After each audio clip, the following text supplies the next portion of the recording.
ज़रा सोचिए, एक ऐसा घर जहां आपका बेडरूम फ्रांस में हो और बाथरूम स्विट्ज़रलैंड में, या फिर एक ऐसी लाइब्रेरी जहां आप बिना पासपोर्ट के एक मुल्क से दूसरे मुल्क में कदम रख सकते हैं। क्या दुनिया में वाकई ऐसी जगह हैं? जी हाँ, और आज की इस वीडियो में मैं आपको मिलवाऊंगा 6 ऐसी कमाल की जगहों से जो दो दो कंट्रीज में मौजूद हैं। राज टीवी के सफर में एक और कदम। चलिए शुरू करते हैं आज की कहानी मेरी जुबानी। हमारी पहली डेस्टिनेशन है एक लाइब्रेरी, मगर सिर्फ किताबों का घर नहीं है ये लाइब्रेरी। ये Haskell free library and opera house जो यूएसए और कनाडा के दरमियान में मौजूद है। यहाँ लाइब्रेरी के अंदर एक ब्लैक टेप लगी है जो बताती है कि आप यूएसए के किस हिस्से में हैं और कब कनाडा में। मजे की बात, अगर आप स्टेज पर खड़े हैं तो आप कनाडा में मौजूद हैं, लेकिन अगर आप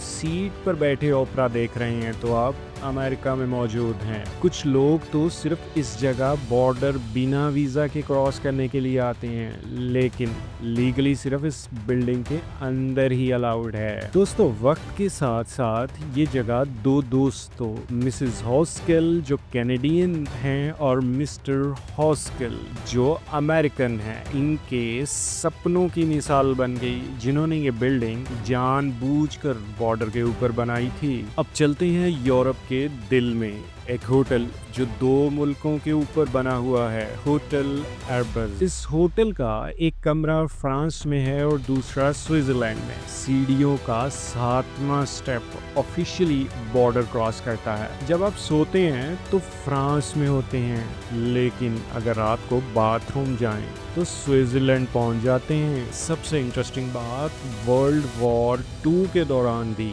इस होटल को खास इज्जत मिली थी। दोस्तों, ये दुनिया का लाजवाब और तारीखी होटल है जहां स्टे लेना किसी इंटरनेशनल ट्रिप से कम नहीं है। आप ऐसे होटल में स्टे करना पसंद करेंगे? कमेंट सेक्शन में जरूर बताइएगा। तीसरी लोकेशन है दुनिया का सबसे confusing border town, barley Hartog और बार्ले नसाउ। ये टाउन बेल्जियम और नेदरलैंड्स के दरमियान है और यहाँ का बॉर्डर इतना उलझा हुआ है कि एक एक घर का लिविंग रूम बेल्जियम में और बेडरूम नेदरलैंड्स में है। रेस्टोरेंट्स, शॉप्स, हर जगह पर व्हाइट क्रॉसेस लगे हैं जो दिखाते हैं कि आप कौन से मुल्क में मौजूद हैं। एक कॉफी शॉप के अंदर भी 2 अलग कंट्रीज की प्राइसेस लगी हुई हैं। और दोस्तों, सबसे मजे की बात, यहाँ के लोगों को नया घर बनाते वक्त पहले फैसला करना पड़ता है कि फ्रंट डोर कौन से कंट्री की तरफ खुलेगा, क्योंकि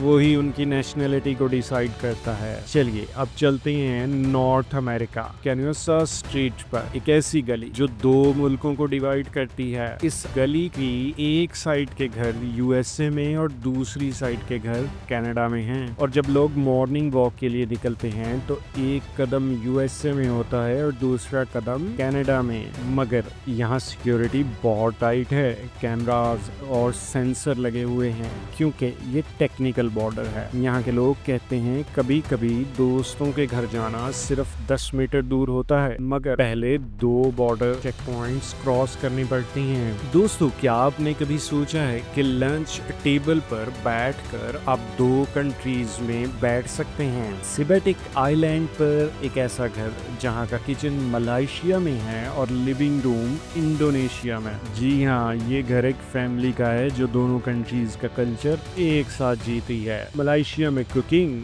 और इंडोनेशिया में टीवी देखना। मजे की बात, दोनों गवर्नमेंट इस घर को लीगल मानती हैं, लेकिन कभी कभी कंफ्यूजन हो जाता है कि इनका टैक्स किस मुल्क को जाता होगा। क्या आप भी ऐसे घर में रहना पसंद करेंगे जहां बिना इमिग्रेशन के डेली बॉर्डर क्रॉस होता है? दोस्तों, आज का आखिरी सरप्राइज है वेटिकन सिटी और इटली का पॉल 6 ऑडियंस हॉल, जहां पोप अपने लोगों से मुलाकात करते हैं। इस बिल्डिंग का आधा हिस्सा इटली में है और इसका स्टेज वेटिकन सिटी में। आप हॉल के एक कोने में इटली में बैठ सकते हैं और दूसरे कोने में वेटिकन के अंदर। तो दोस्तों, आपको सबसे इंटरेस्टिंग कौन सा घर लगा कमेंट सेक्शन में जरूर बताइएगा। मिलते हैं राज टीवी की अगली वीडियो में, जहां हर रात से उठता है पर्दा।